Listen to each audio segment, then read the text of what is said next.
Hey everybody, welcome back. It's Kevin Wrights, Reads and Rants. If you don't recognize me with my cap, this might help. Okay, hat is off.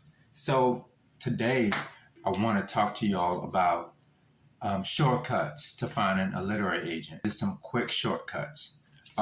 So if you have an agent already in mind and you have queried them or you're planning to query them, and you're looking for the next agent to query, what you should do, one trick is to look at the agent's biography. Look at their bio on their website. Almost every agent has a bio. And in the bio, it'll say, where they graduated from, if they got a master's of fine arts or they went to a publishing course, at a university or school or wherever, and or university or college. And in that bio, they usually, if they are full-fledged literary agent, the bio will usually tell where they came from. So they'll list all the other agencies, depending on how many they've been to.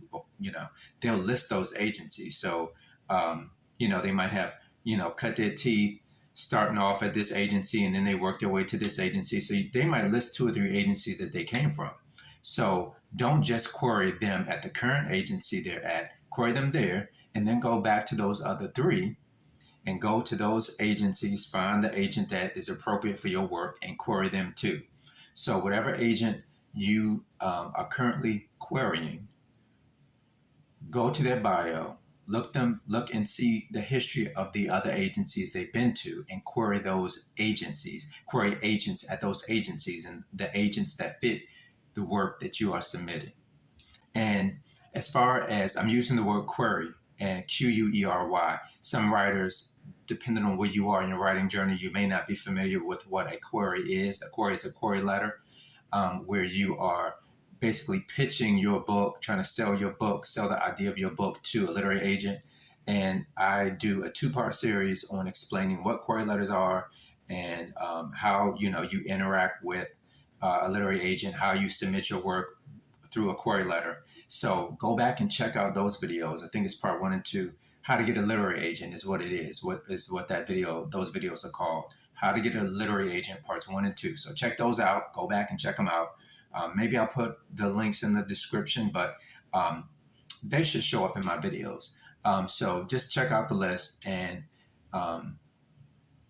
you'll get some background information on the querying process and exactly what a query letter is. But for this tip, check out the current literary agent that you are interested in and go back and look at their history, and then go and query those agencies too. So that's the first tip.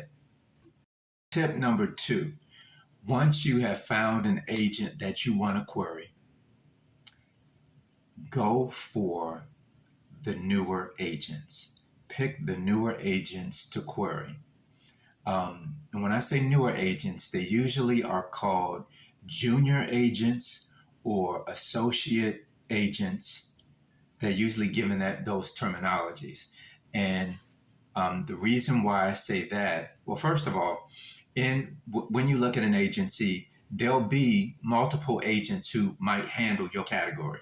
So if you write middle grade or if you write young adult novels, you'll see more than one agent who is looking for that type of work, looking for those types of submissions. So more than likely, depending on the size of the agency, there's not going to just be one agent who does this particular category and one agent who does another, even though that does exist a lot. But most agencies that are larger or mid-size or larger agencies have agents who kind of overlap, So instead of picking the established agent, go for the junior or associate agent. And the reason being is because those agents are usually hungrier for authors. The older, more senior agents, they usually have a fuller list of writers that they have already signed. They probably already have books that have been published by that they've sold to publishers, and already have money coming in and royalties coming in. So they're not as hungry and, eager. They want to sell, but they're not as probably motivated to search through the slush pile in order to find new find new talent. They're usually pickier when they're comfortable and they got a good list. They're pickier about who they sign. Now that doesn't say that the associate agents and the junior agents just pick anybody. They just say, okay, well, your book seems like it's okay. I want to try to sell it. They're going to be selective too, but they're probably going to be a lot more open to books that maybe need a little editing or may need a tweak or two. They'll be more willing to take a chance. And so always go for the junior or the associate agents. And those are the titles that they usually give them. So check the websites. And you know what? Almost without fail, when you go on these, go on agency websites, they'll have images. If they list the pictures and bios of their agents, the more senior agents will be at the top and the junior agents will be at the bottom. So start at the bottom and work your way up. But start at the bottom, go for those junior and associate agents. That's the tip. Submit to junior and associate agents first.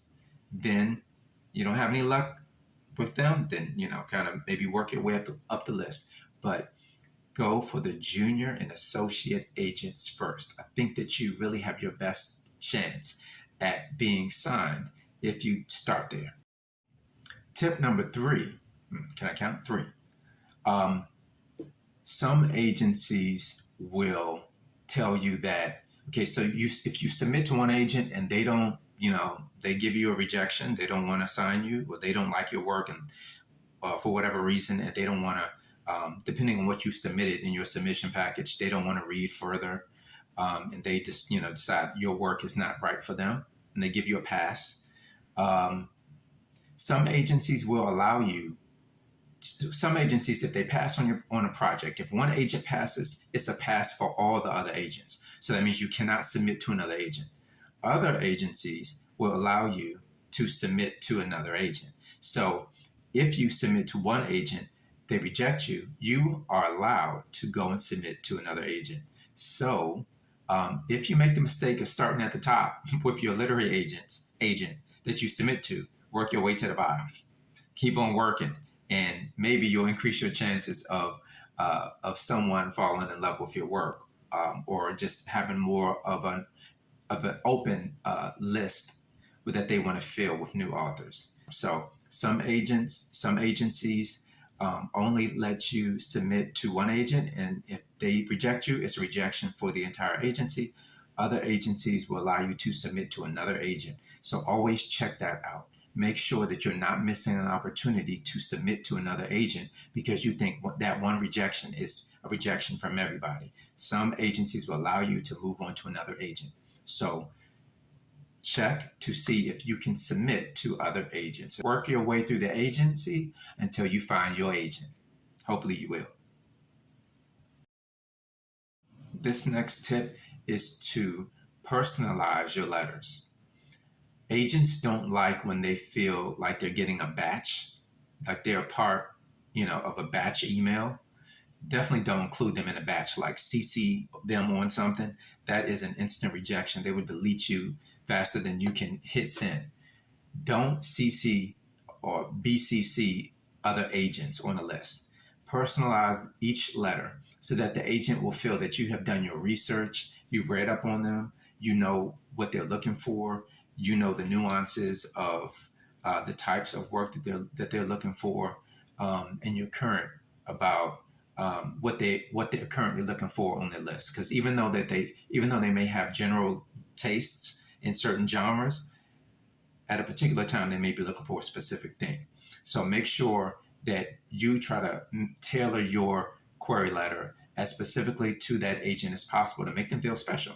Make them feel like, oh, they just sat down and wrote this just for me, even though you didn't. You are, but you aren't. And another trick I use, and I'll just throw it into this clip, is that I reference the agent twice. In my opening, I say, dear whoever it is I'm addressing. And then at the end of the query letter, I'll say something to the effect of, thanks so much for your time, Anne. So in the beginning, I'll say, Dear Anne, I'm da da da da da. And then at the end, I'll say, thanks for your time and consideration, Anne. Or thanks for thinking of me, Anne. Or I hope to hear from you soon, Anne. And it reminds them that I'm still thinking about you. I didn't just put your name in the top. I've written this letter. I have pitched my book to you specifically because I know that this is the right book for you. And they will take note of that, and they will feel that you're coming to them with a certain level of understanding about how the process works, and that you put the time in, and that you're not just somebody who's just hitting send and query letters are flying out to who knows where, but you have researched them, you know what they like. Dear Anne, da da da da da. Thanks for your time, Anne.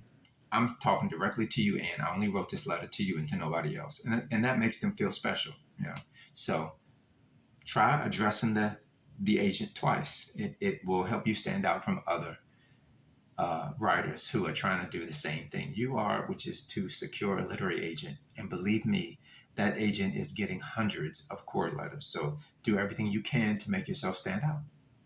And that is one of them. One thing that a lot of writers, one mistake that they make is that when they do do simultaneous submissions, simultaneous query letters, they get a little sloppy and they might leave the name of the previous agent that they submitted to on the letter to the next agent. So if I'm submitting to Anne on query letter 1, and then I'm submitting to the next agent, please remember to remove Anne's name and personalize it with the next agent's name. Don't make the mistake of addressing the wrong agent. That's an instant rejection.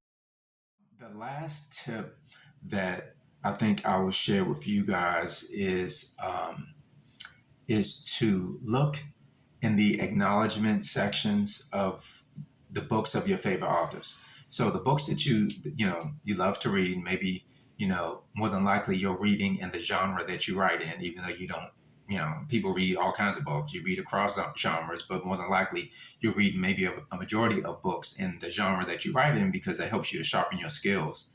But look in the acknowledgement section where the author thanks the people who helped them, give what they are, help them produce the book, the people who acted as consultants and things like that, and their editor and all that. And sometimes they will thank their literary agent. And so, this is your favorite author, or this is the author of who writes books that you love to read and you like the way they write. Maybe their literary agent is a good fit for you. So look in the acknowledgement sections and see if they list their literary agent, and then work up the nerve to query that agent. Now, that agent, depending on how famous the author is or how established they are, they might have a full list of clients, but it does not hurt to shoot your shot. Even though you may come in through the slush pile, it's your work that's going to speak for itself. Your work will stand and speak for itself.